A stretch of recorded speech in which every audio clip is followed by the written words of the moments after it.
Yo, what's good? The Unknown Celebrity coming at you again with a brand new video. Today, for the first time, the Unknown Celebrity is doing what the vision has been for this site, and that is to have our first guest representative. I say guest, but this dude ain't nothing. There's nothing guest about him. This is my motherfucking brother from another mother. This is my man, Adrian. His government name is Adrian Esquilin. Yo, former basketball player at Cardozo High School. Graduated in 89. You know what I'm saying? We're going to come at you today. We're going to come at you real. We're going to come at you raw. We're going to come at you like two older cats who've been into this sports thing for a little minute. And we just want to give y'all perspective. We want to make it interesting. We want to have some fun. Yo, we want our energy to be right. You know what I'm saying? And we want those that are watching or that do watch, we want your energy to be in the right place too. You know what I'm saying? Add comments. You know what I'm saying? Disagree. Do what you got to do. You know what I mean? Yo, let's have some fun with this, man. The Unknown Celebrity, man. I'm coming at y'all. I'm trying to do something that I believe right now is good, that at some point is going to be great. So let's get it popping. You know what I'm saying? What's good? Yo, Adrian, talk to the people. What's going on, fams? Just here trying to contribute, trying to support my man here. Known him for 20 years. Like he said, we done played together, and we've been doing this for a minute, and we just got a lot to contribute. So I'm gonna let him get started. Go ahead, my man. Yo, so after discussion and after everything that's going on, there's a few things that we want to talk about today. There's gonna be these 4 topics. We're going to come at you.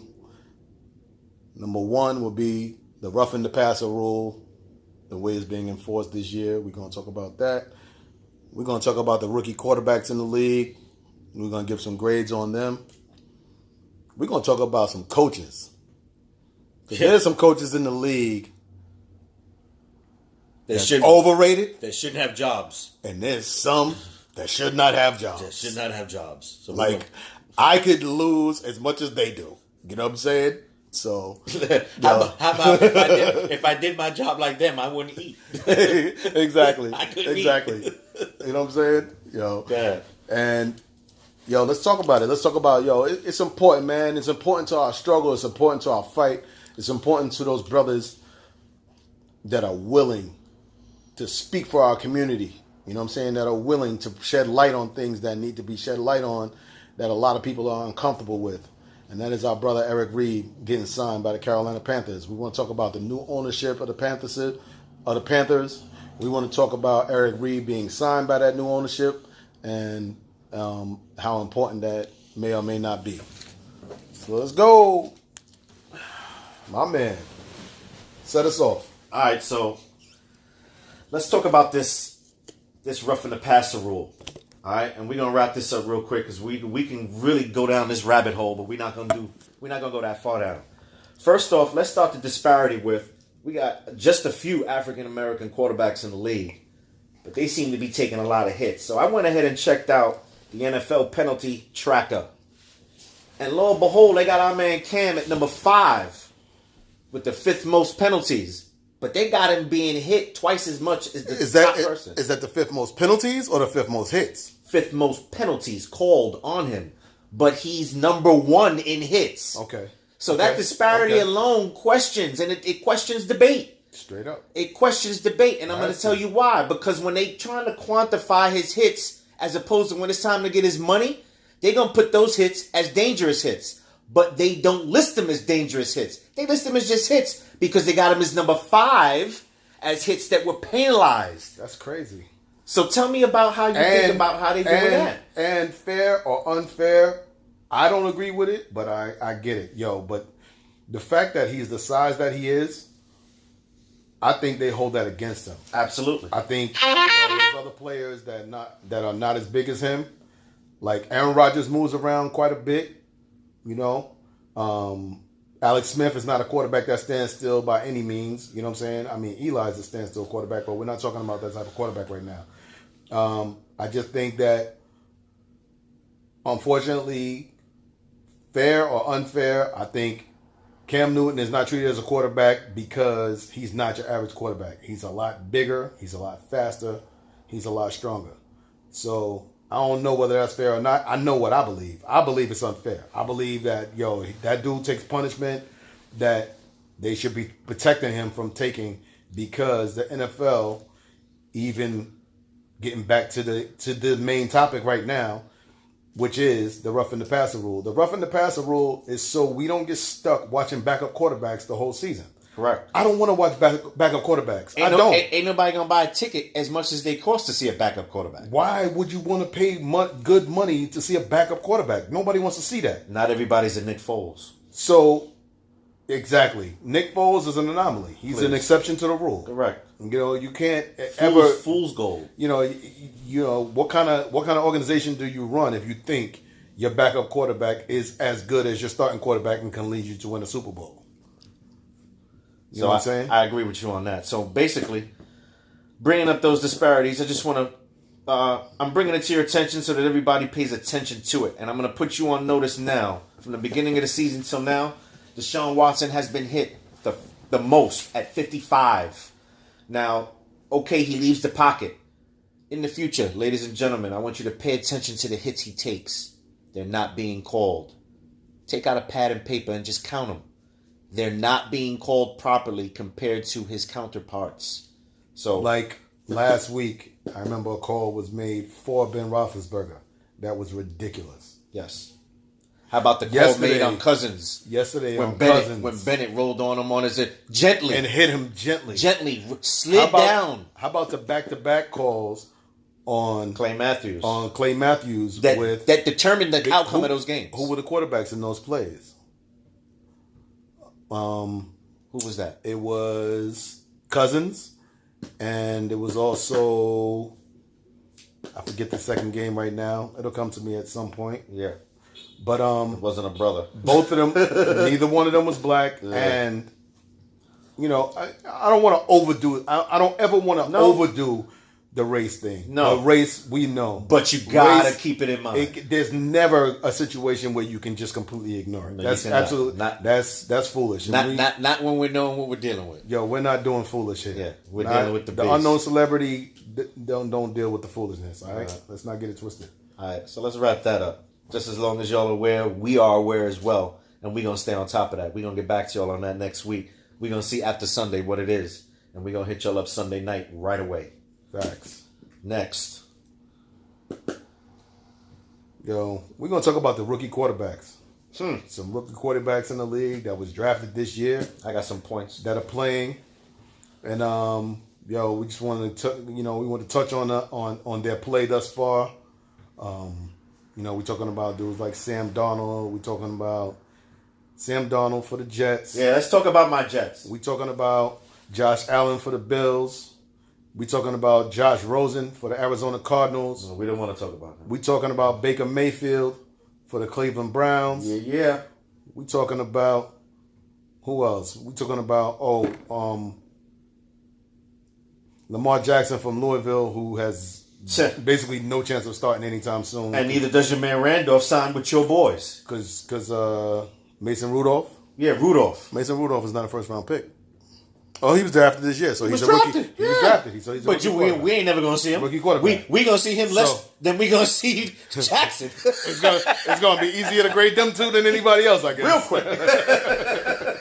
Matter of fact, since we're there, we might as well start with them. They're at the bottom. We might as well start. And the only reason why I'm saying that because the only footage I got from them is from some fan on the sideline with their cell phone. I know nothing of this dude. Well, you said Rudolph. Mason Rudolph. Well, I remember that with the red nose. I remember that because Christmas is coming and he got the red nose. Rudolph. Zero. I know nothing about him. He sits right down there. The only person that sits right above him, and I'm sorry, and I've seen more Josh Rosen and Josh Allen than I've seen of Lamar Jackson. But the only reason why I got to put Lamar Jackson at second to last is because they're not playing him at quarterback. I haven't seen the man throw or go down the field consistently enough to call it. Now, I loved him in Louisville, don't get me wrong. I was there when they lifted up the trophy. Okay. I was there. Okay. I heard the whole story. The man is he's a talent. He's an elite athlete. He's an elite athlete. But right now, that cannot be ignored. Can't be ignored. But right now, they trying to live out this dude's dream. Flacco with the money they gave him, they gonna let him in. He stepped up his game when they brought in the kid. He stepped up his level of play because he knew he was about to get the door. So once they jingled the keys in front of him, he started throwing the ball. So I'm gonna give him another year. Lamar Jackson will show up sooner enough. Josh Allen, Josh Rosen. Listen, the Bills. We're talking about the Bills. So can I grade this dude in the Bills and the Cardinals? They got no offensive line, so it's very difficult. Now, let's talk about Mayfield. Let's talk about Darnold first. We're talking about my Jets, and I'm gonna let you dissect those in a minute.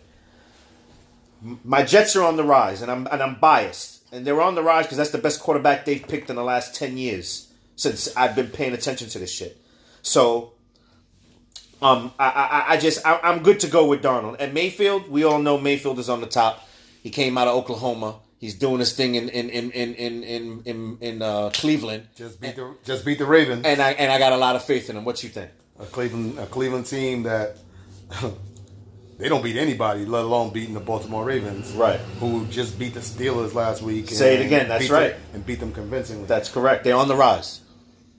Absolutely. Good. There has to be props given to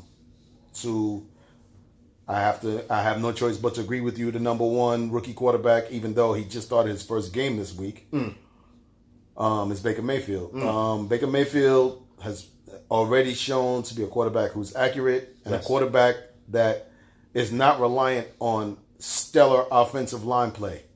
You know, the offensive line for the Cleveland Browns took a hit with their Hall of Fame left tackle retiring this year, and playing in a clean pocket is not something that I've seen him do in the short time that he's already played already.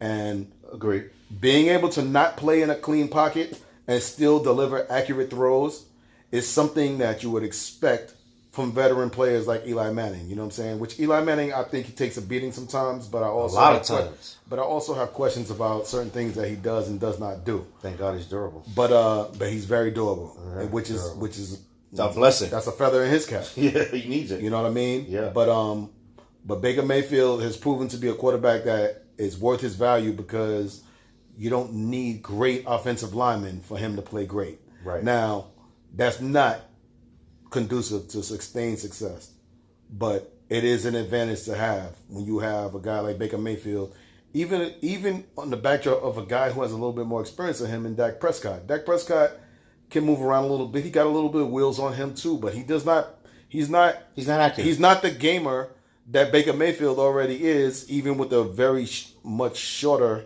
sample size from Baker Mayfield. But he's showing us, Dak Prescott is showing us who he was in college. He wasn't very accurate.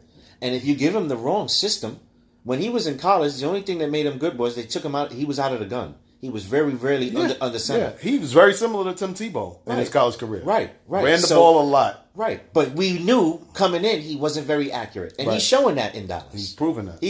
When he cannot push the ball downfield. And you made a very good point the other night off the record. But when he doesn't have a viable target, he has trouble. Right.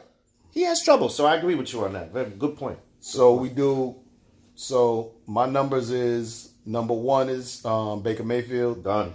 Number two, I personally think is Sam Darnold. I think Sam Darnold has proven himself to be someone who kind of gets it. I see something different in him that I've seen often in great quarterbacks like Brett Favre, like Aaron Rodgers, like Tom Brady, and I'm in no way comparing Sam Darnold to Tom Brady or any of those quarterbacks. I'm comparing the way he carries himself to the way they carry themselves. You know what I'm saying? He carries himself as someone. His approach. Yeah. His swag, his personality. Yeah. His confidence in his ability. All those things being something that I believe contributes to his play on the field. I feel like he plays on the field because the way he does play on the field is because he's a cerebral player. He's a student of the game. He's a guy that understands tape and watching tape, in my opinion. He's a guy that understands how to prepare for a game. Even though he has a lot to learn about how to prepare for a pro game, he already has those traits in place where he's going to be successful because he's been trained and taught on how to have the right approach. Gotcha. In conjunction with his level of talent. Gotcha. Who's next? Number 3, I'm shocked to say and resistant to say, I think Josh Allen. I think Josh Allen is number 3. They had an incredible upset win this weekend against the Tennessee Titans. And Josh Allen, for all that I heard of him, I'm not going to lie and say that I saw him play a lot. I did watch certain things of him after, the whole hoopla and everything started with the draft process and whatnot. But I've seen him show me things in conjunction with my limited access to him and with his limited play in the league so far. He also has proven to be a lot more athletic than I ever thought he would be. I saw him jump over. I saw that play. He hurdled him. He hurdled through He got up. What you thought? What you thought? I saw that. Wrong. I saw that. That was a good point. And you see what's thinking about that. If you don't get the airtime, people don't see it. Exactly. Yeah. Exactly. You're right. You know what I mean? Number 4, I'm gonna have to go with Lamar Jackson. I think, and I have to go. I have nothing else to go off of, but the slim amount of times that the Ravens have used him, they have brought him in for certain for the Wildcat. Yeah, for the Wildcat or for the RPO, the run pass option, whatever. Get the man the keys, man. But he hasn't got a chance to show yet. No. But because of what I saw from him in college, it's very to speak of Michael Vick to me is speaking when you're talking about the best player to ever play college football. That's my opinion. Yeah. And Lamar Jackson was not Michael Vick, but he was close. He reminded you of him. He was fairly close. Yeah, brother. He was fast. Yes, I seen him turn on defenses. Yes, and make them look bad and turn it up. Yes, sir. That's why I like him. I know he can play. He's a baller. And he just ain't got his shot yet. Absolutely. And Josh Rosen to wrap it up with the rookies. Number 5, I will give it to Josh Rosen. Yeah. Congrats to him. He got his first win this weekend. Thank God. And I don't know how hard it is to beat out Sam Bradford. He's starting quarterback. But a third stringer can bring out it is what it is. Sam Bradford is one of the most privileged quarterbacks. We're gonna save that for another day. Yeah, straight up. All right, next up, let me bring it up. Topic number 3. Let's talk about these coaches in the league real quick. My brother here, Wayne, just brought up something earlier. He brought it off the cuff, so we ain't even discussed it yet. Underrated and overrated coaches in the NFL. Man, listen. Go ahead, you start it off. At the top of my list, the man that inspired this topic is John Gruden. Stop the presses. That's on the top of my list. Overrated.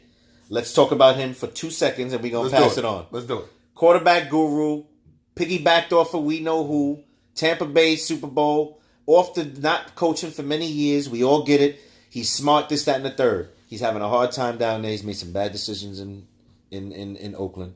And I think he's being exposed slowly but surely. I think it is absolute disrespect and more proof of just how dysfunctional the NFL, being the powerful entity that it is, how they don't have a clue. They enable to sign this man $100 million to a 10-year deal for $100 million. Ludicrous. When you have coaches like Bill Belichick, Mike Tomlin, even Herm Edwards. He's in Arizona State. Herm Edwards. I'm talking about current NFL coaches. Right, I get you. I'm thinking of the Seattle Seahawks head coach, who, if not for being stubborn, he would have been Pete Carroll. Pete Carroll's 2-time champion, if not for the stupidity. That's funny you should say that. Play. Moving forward, that's funny you should say that. I got him on my list as overrated. Yeah, let me just finish up with John Gruden. Yeah, John Gruden. I can't even access it right now. John Gruden's record over his time current in this first season back of his 10-year deal and how he finished up 10 years ago. John Gruden has to be, without question, the most overrated head coach in NFL history. And maybe even in sports history. Yeah. He won with another coach's team, Tony Dungy. And he was viewed as a quarterback Guru. A whisperer. but he went through a lot of quarterbacks in Tampa Bay. You know what I'm saying? I mean, kudos to him. He won with a quarterback like Brad Johnson. And, you know what? Brad Johnson, no Hall of Famer, solid NFL quarterback, but not a Hall of Famer. Yeah. So John Gruden has to get some credit for that. You had to live or die with. But if you're going to pay a man 10-year deal for a 10-year deal at $10 million a year, and you have a young player who is one of the higher paid quarterbacks in the league and is considered to be one of the up and coming quarterbacks in the league, how did you not elevate his play as a quote unquote quarterback guru? Is David Carr better now that John Gruden is the head coach or not? No, he's having the same trouble. If not, he's digressing. Exactly. You know what I'm saying? Second coach. My second coach on the list, I got him as underrated. Andy Reid. Okay. I believe Andy Reid is a good student and teacher of the game. Very smart, very humble.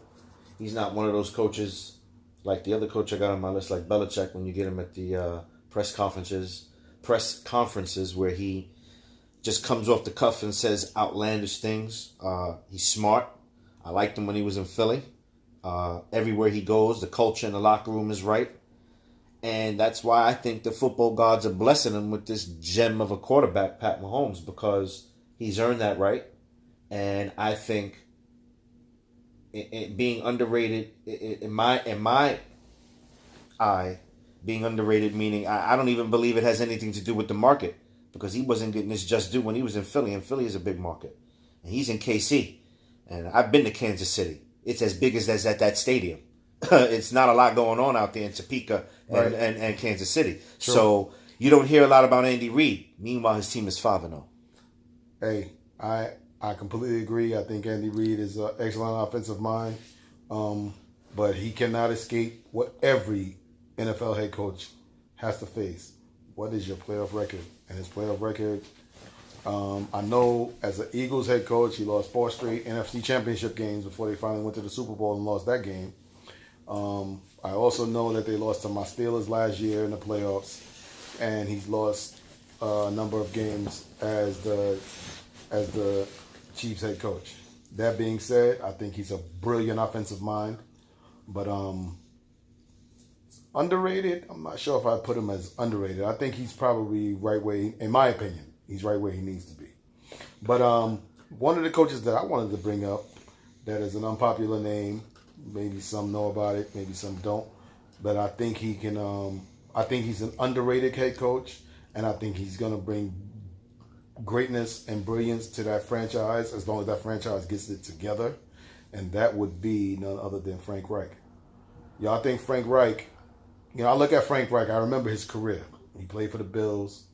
You know, he stepped in one of those years when Jim Kelly got hurt, and he led that team to a Super Bowl as well. And they lost, but still, I think those type of experiences with people who play positions like quarterback, who appear to be intelligent at what they're doing and have the right approach or whatever the case may be, to come in as a backup quarterback. Think about how hard that might be. To come in as a backup quarterback, like Nick Foles did last year. To come in as a backup quarterback and to lead your team to success in the playoffs. That has to be very difficult, right? Huh? And, Frank Reich, Nick Foles, Jay Schrader, several NFL quarterbacks have found themselves in a rare position to actually achieve those types of things. And kudos to them. But I think Frank Reich, because of his experience, because of the type of quarterback that Andrew Luck seems to be, to me, like when I first, without knowing any more than what I do know, when I first heard about Frank Reich becoming the head coach of the Colts, I thought to my mind of the player that he was, and I think, he's a smart dude. Andrew Luck is a smart dude. I think 2 smart dudes as the quarterback and the head coach come together. I think that can prove to be, successful in that situation, Okay. Their record is not that great right now, but they're playing good football. Okay.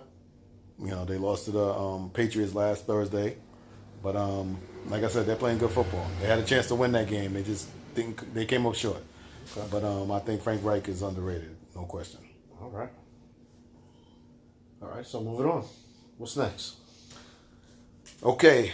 Let's talk about the brother. Let's talk about the brother that was willing to sacrifice for his people, and taking a knee with Colin, at a time when, it's not even at our time. It's always not a time to take certain stances when it comes to certain situations concerns us people as a people.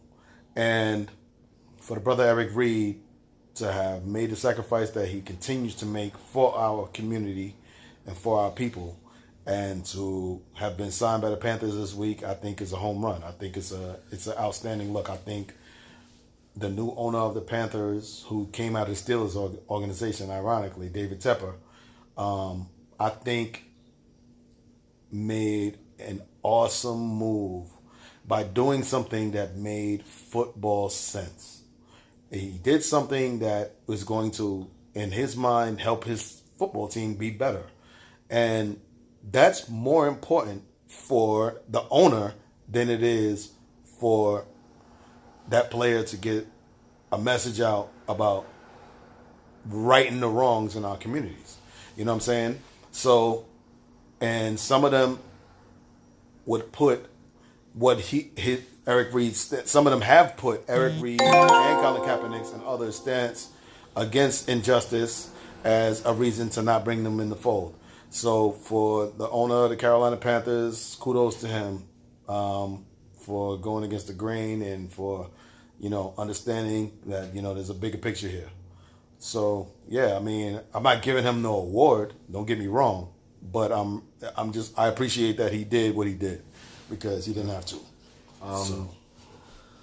My take on that, and I'm going to preface my statement by saying I do give him credit. I do give the owner, the organization, credit for giving him the opportunity. And I also give Reid credit for still taking his stance by taking a knee this last Sunday. Speaks volume to his character. And it also speaks volume to the culture of the organization. With that being said, I'm concerned about now what information will be led to us, understanding the parameters behind the lawsuit that he still has pending. That's right. Against the NFL and or the owners. That's a fact. As far as the collusion. It's very difficult for a judge to award someone, in my estimation, any penalties or bring down a judgment if your claim is there's a collusion to keep you from having a job while you're employed. I don't know if he's settling out of court. That would be his business. I'm not sure how much will be disclosed. Again, I'm concerned about the information because at some point, if there's anything in that contract or anything in that dealings that makes Eric Reid look bad, I fear they will hold that until they can use it to justify their cause. Yo, you know what? You're blowing my mind right now. I can't even lie because, think about this. This is something that I didn't even think about until you just started talking and making incredibly valid points that you just made.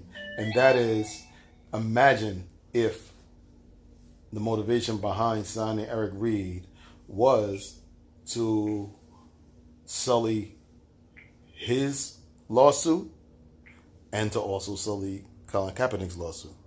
Because remember, judges, at least I know in the Kaepernick suit, they recently made a decision to continue on with the lawsuit. But see, that's my point, because whatever they allow for the public to consume will automatically determine our perception of him and the organization.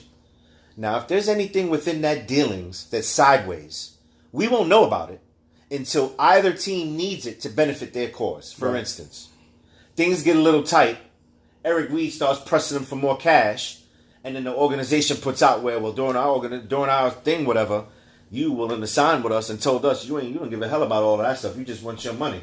Now you're talking about you want more money, but you telling the people you was down with the cause, but you really wasn't. Once they throw that out there, people are going to automatically put him in public judge, court, and jury. right? People are going to have their opinions. Oh, wow, he's messed up. He's a sellout. Oh, wow, he didn't do that. And once you throw that dot out there, it messes everything up. So that's the only thing I fear. It hijacks the message. Right. And again, that's the extreme. I'm being a conspiracy theorist. That's an extreme. I'm only concerned that the information they give based on that lawsuit, I just hope that it's on the up and up, and I hope that no one has to sell out in order to get paid out, in order to cash out. Again, I hope no one has to sell out to cash out. All right. And that's my take on that. I'm with you. So, in the interest of time, this is what we're going to do. We're not going to be too much longer. We're going to wrap this up.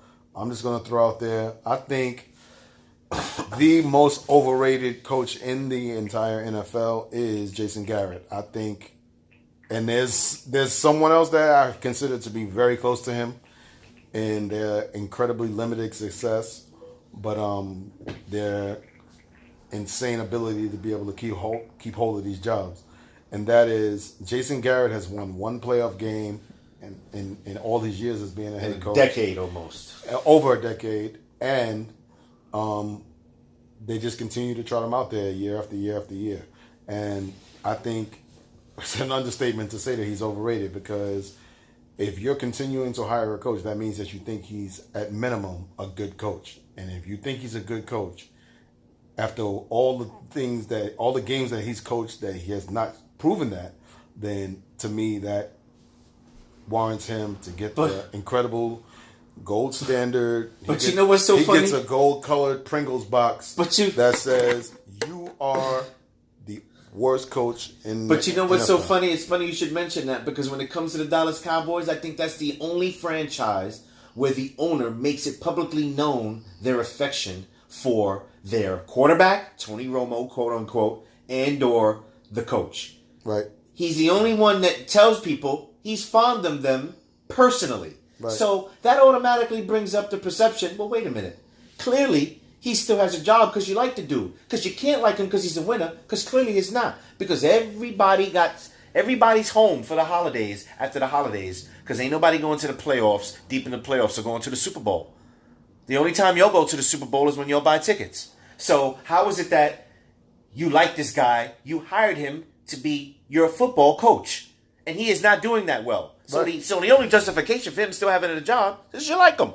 The same way with Tony Romo. And Tony he's probably easier to manage than any dude course. worth his salt. You ready for this? I'm glad you brought that up. If there's a dude that's going to be on some, I'm going to disagree with you, then that person is obviously not desirable. I mean, that to me is what destroyed the relationship between Jimmy Johnson and I'm gonna hit you in the head. And the Cowboys. I'm gonna hit you in the head. You ready? Jerry He's been Jones. the coach. Hey, you ready? And it's gonna make you laugh. He's been the coach of the Dallas Cowboys for at least a decade. If he got fired now, what team would hire him as a head coach? None.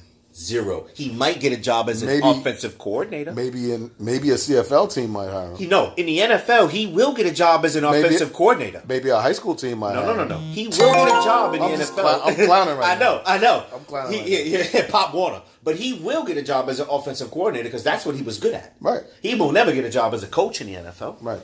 So that takes care of that. All right. Good one. So we're going to wrap this thing up, man. We had some fun today. We talked about some good stuff today. And like I said, it's a work in progress. So don't forget to leave your comments. Don't forget to subscribe. The Unknown Celebrity. We all have our own unknown or known celebrity amongst those who know us and love us. You know what I'm saying? So. And before we go, just let me say, keep supporting this brother. He's positive. He's got the right idea. He's on the right track. And every time you see one of these videos, it's going to evolve and be something better. Next week, we're going to work on it. We're going to have the video attached. Tonight's only audio, but next time it's going to evolve and it's going to get better. Exactly. Support this man. Thank you, brother. All right, man. Appreciate that. Thank you for having me. See you next week. Yeah, exactly. Let's have some fun with it. All right, so I'm gonna hit you with some rapid fire questions right now. Go ahead. And we're just gonna go off the top with it. Best quarterback in the NFL right now. Right now, Pat Mahomes. Best running back in the NFL right now. That's rough to say because the best running back in the NFL right now ain't playing. That's from Pittsburgh, Le'Veon Bell. Le'Veon Bell. So he ain't even playing right now. So you can't even say who's the best. Because if he was playing right now, he'd blow all these little punks out the water by now. In receiving yards and running yards. True. So move on. What coach is in the most trouble right now? There's a few of them. But the one that has been in trouble, should be in trouble, is Marvin Lewis. That brother's been on the hot seat for the past 8. Listen, that brother need to win. That brother need to win he need to win more than one playoff game this year. Everybody's always jumping on their bandwagon during the year, but when it comes to the playoffs, I don't hear nothing. Straight up. He's on the hot That's seat. because the Bengals are gonna bangle. Yeah, they gonna exactly. Oh man.